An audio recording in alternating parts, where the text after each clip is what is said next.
We're on the inside of political and religious passions in Jerusalem.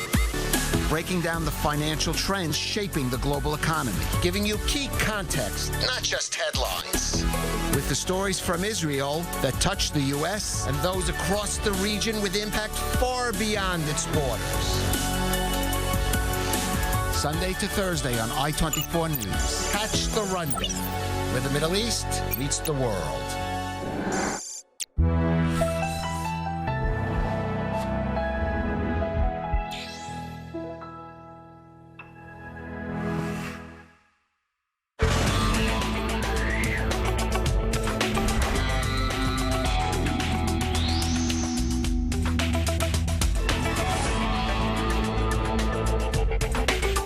Thanks for being with us on this edition of Beyond the Headlines on I-24 News. I'm Jeff Smith. We'll show you how the top stories of the week are impacting real people across the Middle East and around the world. No commentary, no debate, just the best stories presented by our best journalists.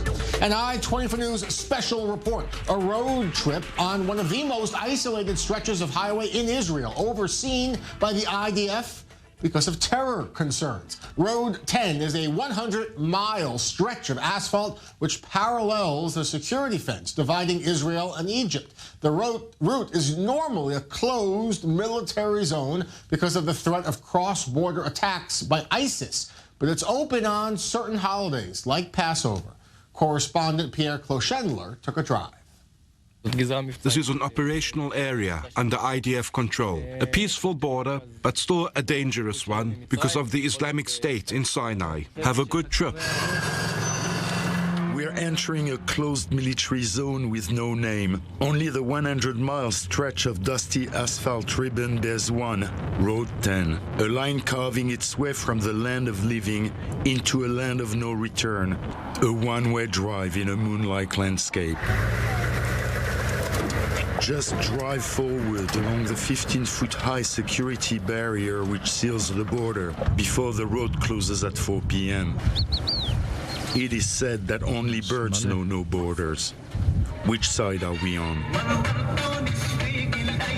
Here we are, lost in transition, between the Negev and the Sinai deserts, between Israeli and Egyptian forts, between civilians and the military. There, IDF soldiers stand face to face with Egyptian sentinels. Hey, Mohammed, how are you?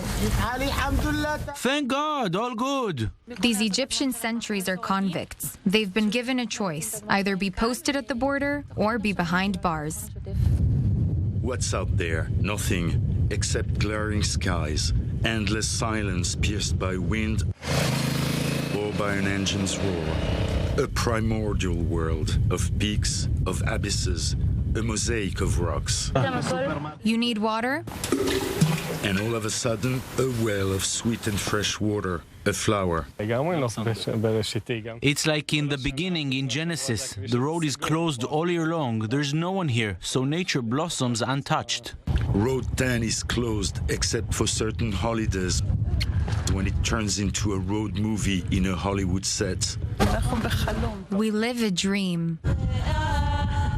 It's so peaceful here. Yet, in the western confines of the unsettled horizon, Islamic State terrorists might be lurking, though the Egyptian army has recently made some advance against the insurgency, reportedly with a little help from the IDF. Before 2013, infiltrations of African migrants, Bedouin traffickers and Islamist terrorists were aplenty. During the 7 years that preceded the completion of this Iron Curtain, when barbed wires marked the border, 5 terror attacks took the lives of 14 Israelis in this area. Marked danger, unmarked beauty. So is Road 10, a thin gray serpentine line in the midst of a rugged terrain, yet another sinuous embrace. I ordered a camera for the event. Another blind bend, another mirage. Pierre Clochendler, I-24 News, on Road 10, Israeli-Egyptian border. Foreign tourists are still banned from entering Israel, and that's bad for resorts. But the positive flip side is that most Israelis chose to vacation locally during the recent Passover break. One destination in particular that saw the benefits a lot, along the Red Sea. Pierre Clochendler had this report. It's not that there's a lot of people that are celebrating the exodus from Egypt inside Egypt. Actually, there's only 300 Israelis authorized to cross into the Sinai Peninsula from 8 a.m. to 4 p.m. daily. And yet, this is fraught with bureaucratic difficulties. For instance, this family here with the 3 kids came from the center of the country, but the kids have not been vaccinated, obviously, and they have not recovered from the COVID-19 virus, and as a result are not authorized to cross into Egypt. And yet there are some happy few that came here at 8 o'clock in the morning to be the first to cross into Sinai. Let's hear what they told us. You're happy to go? You're sure you're gonna get in? We are much more than happy. It's like the most happy day in my life. We wait for this day 1 year. Over a year, yeah. Wow, it's amazing. We came out from our houses certain we're going to Sinai. Nothing can stop us. In contrast with the Taba border crossing, this Red City resort of Eilat is packed. Hotels are full, and if this city has usually 50,000 inhabitants, today it's doubled up with 50,000 tourists. And the reason is very simple. There is no way out of Israel, so Israelis are rediscovering their country, regaining their country. Let's hear one of these Israeli tourists. Usually we went a lot of time to Morocco, to Marrakesh, directly from Paris, in a hotel with everything including kasher, with a beautiful organization. But today we choose to stay here in Israel because the corona is going on in the world, and we make the vaccinations, and now we are safe. Everybody is safe. And you see, we are having fun. Pierre Clochendler, I-24 News, Eilat, Israel. Many Syrian refugees end up on the Greek island of Lesbos, which today has only 1/3 the number of asylum seekers that it had 2 years ago. But the dwindling numbers do not mean Europe's migrant crisis is over. As senior correspondent Owen Alterman shows us, the tension over migrants boiled over recently when an EU official came for a visit. There's a forced marriage on Lesbos, and neither side is particularly happy. Not the migrants living in a tent camp on this Greek island, nor the locals protesting that their speck of land in the Aegean Sea is an absorption center for all of Europe. For 6 years, we have borne the burden of migration. The whole world must understand that. We are tired. We've shown our solidarity, but enough.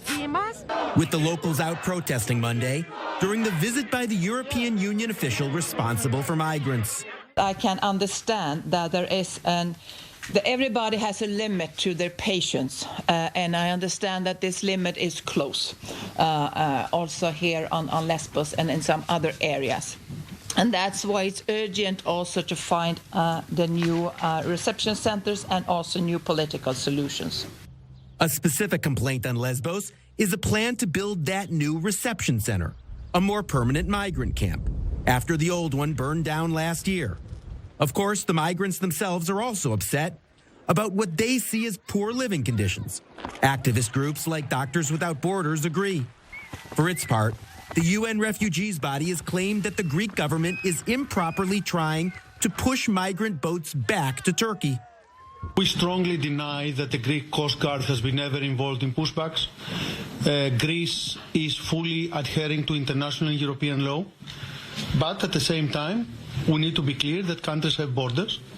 The migrant crisis is well past its peak of 2015, and in the past year has moved out of the headlines, with Europe overwhelmed by other crises, especially the pandemic. But on Lesbos, the angst is still here, a reminder for Europe of wounds from the migrant crisis that still fester. We have more stories coming up after a short break right here on Beyond the Headlines. Israel's government has at long last changed its draconian entry rules for non-citizens, which were in place for a year. Now, vaccinated foreigners with first-degree family in Israel can come to the country once again to see their loved ones. We'll have a report on the effort that made it possible. Plus, the Tokyo Olympics is just a few months away. Israel will be sending its biggest delegation ever, with medal hopes high across a variety of sports. I spend an afternoon training with Israel's artistic swimming team as they rehearse this Olympic routine.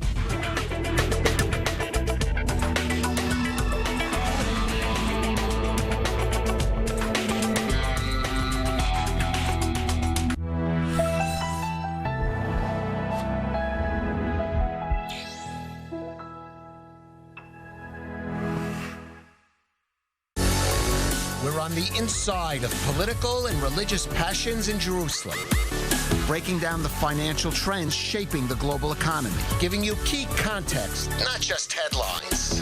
With the stories from Israel that touch the U.S. and those across the region with impact far beyond its borders. Sunday to Thursday on I-24 News. Catch the rundown, where the Middle East meets the world.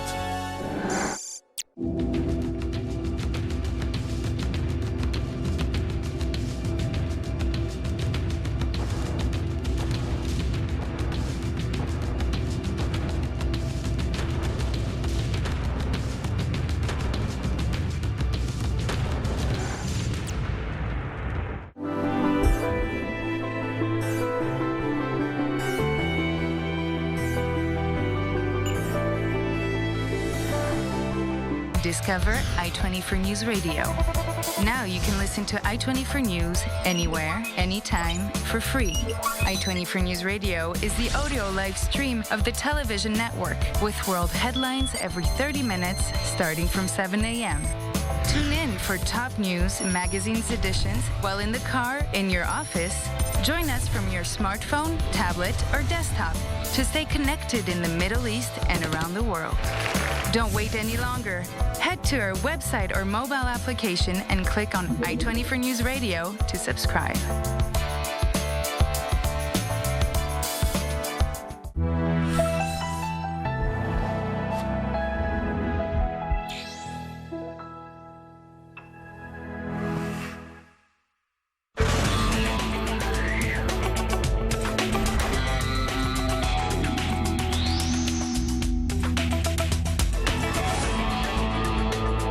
The Tokyo Olympics is just a few months away. Here's a look at my recent training day with Israel's artistic swimming team as they rehearsed their Olympics routine.